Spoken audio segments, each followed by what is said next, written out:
사랑하는 은혜와 진리 장로교회 교우 여러분, 어젯밤도 평안하셨습니까?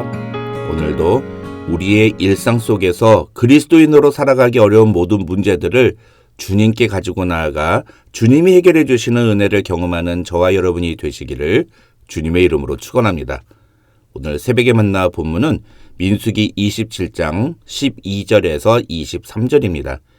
민수기 27장 12절에서 23절을 제가 읽어드리겠습니다.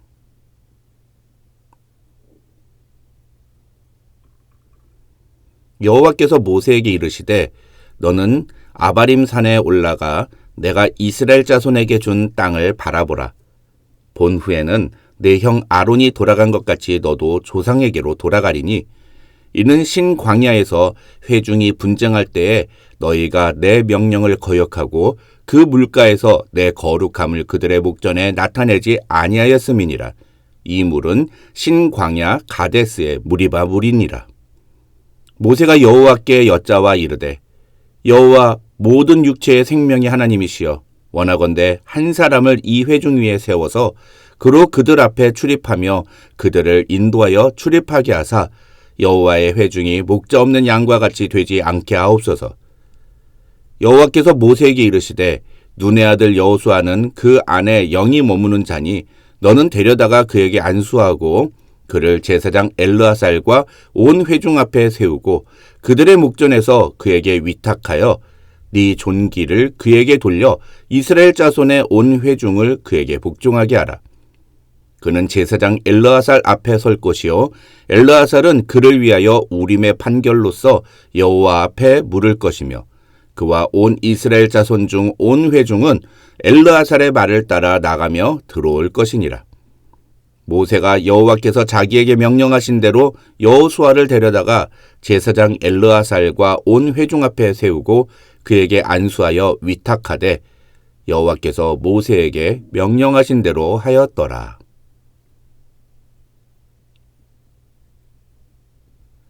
오늘 우리가 읽은 본문은 두 가지 측면에서 의미가 있는 본문이라고 할 수 있습니다. 하나는 하나님이 모세에게 가나안 땅에 들어가지 못하고 죽을 것이라는 사실을 말씀하신 것입니다. 물론 그렇다고 해서 모세가 오늘 본문을 끝으로 사라지느냐 하면 그렇진 않습니다. 오늘 본문 이후에도 모세는 신명기가 끝날 때까지 계속 나옵니다. 그래서 출애굽 2세대들에게 율법을 다시 가르치고 난 후에 모세는 느보산, 그러니까 오늘 본문에 나오는 아바림산에서 죽게 됩니다. 그런 의미에서 오늘 본문은 첫째로 모세의 시대가 끝났음을 보여주는 장면이라고 할 수 있습니다. 오늘 본문의 두 번째 의미는 하나님이 모세의 후임으로 여호수아를 이스라엘의 새로운 지도자로 임명하셨다는 것입니다. 22절, 23절을 보시면 모세는 하나님께서 자기에게 명령하신 대로 여호수아를 데려다가 제사장 엘르아살과 온 회중 앞에 세우고 그에게 안수하여 여호수아를 자신의 후계자로 공식적으로 임명합니다. 이처럼 오늘 본문은 자신의 임무를 마감하는 모세와 모세의 뒤를 이어 새로운 이스라엘의 리더로 세워지는 여호수아의 모습을 보여줍니다. 그리고 이 모습을 통해 우리는 하나님이 리더에게 요구하시는 모습이 무엇인지를 생각해 볼 수 있습니다. 첫째로 12절 13절을 보시면 하나님은 모세에게 아바림 산에 올라가서 가나안 땅을 바라보라 하고 말씀하시면서 너는 그 땅에 들어가지 못하고 이 산에서 죽을 것이라고 말씀하십니다. 그러면서 14절을 보시면 하나님은 그 이유를 이렇게 말씀하십니다. 이는 신광야에서 회중이 분쟁할 때에 너희가 내 명령을 거역하고 그 물가에서 내 거룩함을 그들의 목전에 나타내지 아니하였음이니라. 이 사건은 민수기 20장에 기록된 무리바 물 사건을 의미합니다. 하나님은 마실 물이 없어서 불평하는 이스라엘 백성들을 위해서 모세에게 반석에게 명령하여 물을 내게 하라고 명령하십니다. 그런데 모세는 하나님의 말씀대로 반석에게 명령하지 않고 지팡이로 반석을 2번 쳐서 물이 솟아나게 합니다. 하나님은 모세의 이 행동이 하나님의 거룩함을 나타내지 않은 것이라고 말씀하신 것입니다. 많은 사람들이 이것을 모세가 혈기를 부려서 거룩을 드러내지 않은 사건이라고 해석합니다. 하지만 하나님이 말씀하시는 내 거룩함을 나타내지 않았다는 말씀의 진짜 의미는 모세가 혈기를 부렸다는 말이 아닙니다. 그렇게 따지면 하나님이 말씀하시는 거룩은 화를 내지 않고 혈기를 부리지 않는 태도라고 할 수 있을 것입니다. 하지만 하나님의 거룩은 그런 우리의 성품의 문제가 아닙니다. 하나님의 거룩은 우리가 어떤 종교적인 인물이 되거나 더 도덕적으로 높은 수준의 사람이 되는 것이 아닙니다. 하나님의 거룩은 말 그대로 우리 자신의 거룩이 아닌 하나님의 거룩입니다. 모세의 문제는 그 하나님의 거룩함을 나타내지 않은 것입니다. 하나님이 무리바 물 사건에서 모세에게 지시하셨던 것이 무엇이었습니까? 그건 그냥 반석에게 물을 내라고 명령해서 그 물로 사람들을 마시게 하라는 것이었습니다. 그게 모세가 드러내야 했던 하나님의 거룩의 모습이었습니다. 이게 무슨 거룩이냐고 생각할 수는 있지만 이게 진짜 거룩입니다. 하나님이 요구하시는 대로 행동하는 것, 그것이 거룩의 본질인 것입니다. 왜 그렇습니까? 하나님은 거룩 그 자체이시기 때문입니다. 거룩은 우리의 행위에 달려있는 것이 아닙니다. 우리가 거룩을 나타낼 수 있는 것은 우리가 온전히 하나님의 말씀에 순종함으로써 뿐입니다. 리더는 바로 그 하나님의 거룩을 드러내는 사람이어야 합니다. 하지만 많은 사람들이 하나님의 거룩함이 아니라 자신의 거룩을 드러내려고 노력합니다. 어떤 목사님은 쓰레기 버리러 갈 때도 양복을 입고 간다면서 자신은 그렇게 목사로서의 거룩을 지키려고 노력한다고 말하는 것을 들은 적이 있습니다. 여러분, 하나님이 목사에게 요구하시는 거룩이 그런 것일까요? 절대 아닙니다. 하나님이 요구하시는 거룩은 전적으로 내 모습을 통해 예수 그리스도가 드러나는 것입니다. 그것은 전적으로 우리가 하나님의 명령대로 순종할 때에만 가능한 것입니다. 둘째로 18절을 보면 하나님은 모세의 후임으로 눈의 아들 여호수아를 지목하시면서 그 안에 영이 머무는 자니라고 말씀하십니다.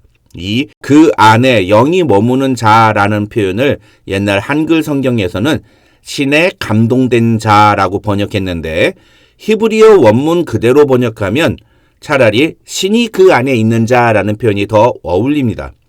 다시 말해서 하나님이 그 안에 있는 사람이라는 뜻입니다. 그러니까 우리식으로 말하면 성령을 모신 사람이라는 의미입니다. 중요한 건 오늘날 신약시대에 우리는 모두 다 성령을 모신 사람들이라는 겁니다. 무슨 말입니까? 우리 모두 다 리더들이라는 것입니다. 그러면 누구나 리더가 될 수 있다는 겁니까? 그렇습니다. 우리는 누구나 리더가 될 수 있습니다. 하지만 그렇다고 해서 아무나 리더가 될 수 있는 것은 아닙니다. 오히려 신약시대에는 모든 성도들에게 성령이 함께 하시기 때문에 또 하나의 기준이 생겼습니다. 그것이 무엇이냐? 사도행전 6장 3절을 보면 초대교회가 7집사를 선택할 때 이런 기준을 제시합니다. 성령과 지혜가 충만하여 칭찬받는 사람. 그러니까 초대교회는 성령을 모시고 사는 사람일 뿐만 아니라 그 성령이 충만한 사람을 리더로 세웠다는 것입니다. 이것은 오늘날 교회에서 리더를 세울 때에도 동일하게 적용되는 기준이라고 할 수 있습니다. 다시 말해서 리더는 성령이 충만한 사람이어야 한다는 것입니다. 그렇다면 중요한 것은 어떤 사람이 성령 충만한 사람이냐는 겁니다. 놀라운 것은 신약 성경에서 성령 충만이라는 표현이 사용된 경우는 하나님의 말씀을 담대히 전할 때와 삶 속에서 그리스도인다운 행동이 드러날 때 이 두 가지 경우뿐입니다. 이 두 가지를 학자들은 성령이 기뻐하시는 대로 행동하는 것이라고 표현합니다. 다시 말해서 성령이 충만한 사람은 성령님이 기뻐하시는 일을 행하는 사람이라는 것입니다. 그래서 하나님이 세우시는 리더에게 요구되는 것은 무엇이냐? 그것은 바로 성령님이 기뻐하시는 것을 행할 줄 아는 태도입니다. 셋째로, 그렇다면 하나님은 왜 여호수아와 갈렙 중에 갈렙이 아니라 여호수아를 모세의 후계자로 세우셨을까요? 물론 그것은 하나님의 선택에 달린 일입니다만 많은 학자들은 여호수아가 모세의 수종자였다는 것에 주목합니다. 여기서 수종자라는 단어는 섬기는 자 또는 가까이에서 돕는 자라는 뜻인데 여호수아는 모세를 따라다니면서 모세가 하는 것을 계속 지켜보고 옆에서 도와준 사람이었다는 것입니다. 출애굽기 17장에서 여호수아는 모세의 명령을 받아서 이스라엘을 이끌고 아말렉과 전투를 벌입니다. 또 출애굽기 24장을 보면 모세는 여호수아와 함께 하나님의 산으로 올라갑니다. 그만큼 여호수아는 모세와 늘 함께하며 모세가 하는 것을 옆에서 지켜본 사람이었습니다. 이러한 모습을 가리켜 우리는 모델링이라고 하는데, 기독교 교육학자들은 기독교 교육의 특징을 바로 이 모델링이라고 제시합니다. 왜냐하면 요한복음 13장 15절에서 예수님이 내가 너희에게 행한 것 같이 너희도 행하게 하려 하여 본을 보였노라 하고 말씀하시기 때문입니다. 그래서 기독교 교육학자들은 우리는 예수님이 우리에게 보여주신 모습을 따라할 뿐 아니라 그것을 본받은 신앙의 선배들의 모습을 본받아야 한다. 이것이 바로 기독교 교육의 목적이다. 이렇게 주장합니다. 결국 어떤 사람을 리더로 세워야 합니까? 그것은 바로 좋은 사람의 모습을 본받고 그래서 예수님을 본받는 사람이어야 한다는 것입니다. 아무것도 모르고 아무것도 본 적이 없는 사람을 리더로 세우면 안 된다는 것입니다. 정리해볼까요? 오늘 본문이 우리에게 제시하는 리더의 자격 3가지는 무엇입니까? 첫째, 리더는 자신의 거룩이 아니라 하나님의 거룩을 드러낸 사람이어야 합니다. 둘째, 리더는 성령 충만한 사람, 그래서 성령이 기뻐하시는 대로 행하는 사람이어야 합니다. 셋째, 리더는 다른 좋은 리더 옆에서 그를 잘 돕고 섬겼던 경험이 있어서 그래서 본질적으로 예수님을 본받는 사람이어야 한다는 것입니다. 그런데 문제는 이런 말씀을 들으면서 나는 리더가 되고 싶지 않다. 그러니 이런 말씀은 나와 상관이 없다. 이렇게 생각하는 분들이 의외로 적지 않다는 것입니다. 게다가 리더에게 이런 자격이 필요하다면 나는 더더욱 리더가 될 마음이 없다. 이렇게 말씀하시는 분들까지 있습니다. 이러면 안 됩니다. 이것은 하나님의 말씀에 바르게 반응하는 것이 아닙니다. 하나님의 말씀을 듣고 그 말씀대로 자신을 돌이키려고 하는 것이 바른 반응이지, 내 상황에 맞춰서 내가 원하는 것과 다르기 때문에 하나님의 말씀을 받아들이지 않겠다고 결정하는 것은 성경에 대한 바른 자세가 아닌 것입니다. 솔직히 말해서 오늘 말씀은 꼭 리더에게만 주시는 말씀이 아닙니다. 어떻게 보면 하나님께서는 우리 모든 그리스도인들에게 이런 모습을 기대하신다고 해도 틀린 말이 아닙니다. 중요한 것은 우리의 자세입니다. 하나님이 우리에게 이런 기대를 갖고 계신다는 사실을 우리가 인정한다면 오늘 본문의 여호수아와 같이 하나님은 우리를 들어 하나님의 일을 시작하실 것입니다. 그러나 오늘 본문은 나와 상관없는 일이라고 생각한다면 그것은 우리가 스스로 우리 자신을 하나님의 백성이 아니라고 여기는 것과 다를 바 없다는 것을 우리는 기억해야 합니다. 우리는 모두 다 왕같은 제사장이요 그리스도의 제자들입니다. 하나님은 우리를 통해 하나님의 일을 이루기 원하신다는 사실을 잊지 마시기 바랍니다.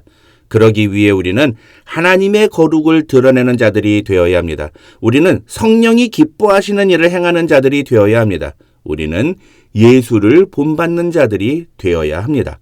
저와 여러분 모두 이런 주님의 신실한 일꾼들이 되시기를 주님의 이름으로 축원합니다.